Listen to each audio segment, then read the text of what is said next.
Bonjour à tous, soyez les bienvenus dans le Pourquoi du Comment qui continue de vous accompagner tout au long de votre carême. Alors, promis, vous ne verrez rien dans cette émission qui puisse vous tenter.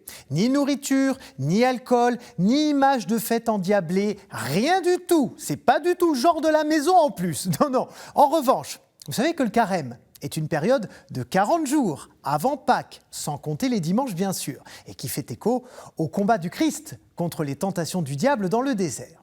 Et bien justement, dans ce nouvel épisode, je vous propose d'explorer quelques expressions diablement intéressantes et quelques objets qui font référence à cette figure du mal. Il faut d'abord savoir que le mot « diable » vient du grec ancien « diabolos », qui signifie « celui qui divise », « celui qui désunit ». C'est pourquoi dans le langage courant, on parle de quelqu'un de diabolique pour parler d'un manipulateur qui laisse parler ce qu'il a de plus mauvais. Le diable représente aussi évidemment un danger, comme dans l'expression « tenter le diable » qui signifie prendre des risques exagérés. Et c'est un danger qui peut surprendre à tout instant, d'où l'idée de jaillir comme un diable de sa boîte. Satan, comme on l'appelle aussi, est jugé puissant et capable de prodiges, d'où les nombreux ponts du diable qui enjambent nos rivières. On les a nommés ainsi en imaginant qu'une puissance surnaturelle avait forcément aidé à les construire par-dessus un flot dangereux. Et plusieurs légendes racontent qu'il s'agit de l'œuvre du diable lui-même qui aurait accepté de bâtir le pont en exigeant l'âme de la première personne qui le traverserait en retour.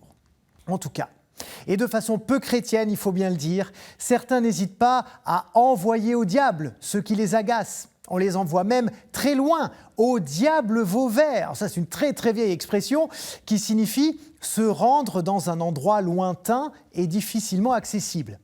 Elle fait référence au château de Vauvert, construit par le roi Robert le Pieux, qui se situait dans un vallon de vignes appelé le Val Vert et qui correspond à l'actuel jardin du Luxembourg à Paris.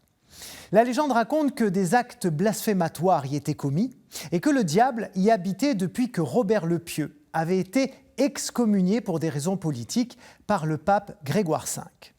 Il y a d'ailleurs une autre explication qu'il faut aller chercher, en Camargue cette fois, au cœur de la petite ville de Vauvert. C'est une bourgade située sur le chemin de Saint-Jacques-de-Compostelle, où les pèlerins avaient l'occasion de découvrir des scénettes bibliques jouées dans la rue, où le diable avait une place importante. On venait ainsi de toute l'Europe pour assister à ces spectacles, d'où l'expression. L'utilisation du mot « diable » révèle ainsi la manière dont nous nous le sommes représentés. La Bible, dans ce domaine, parle d'un ange noir aux ailes crochues ou d'une bête immonde avec un corps de bouc et plusieurs têtes. Mais l'image qui s'est imposée aujourd'hui est celle d'un homme rouge avec des cornes, une queue pointue et un trident.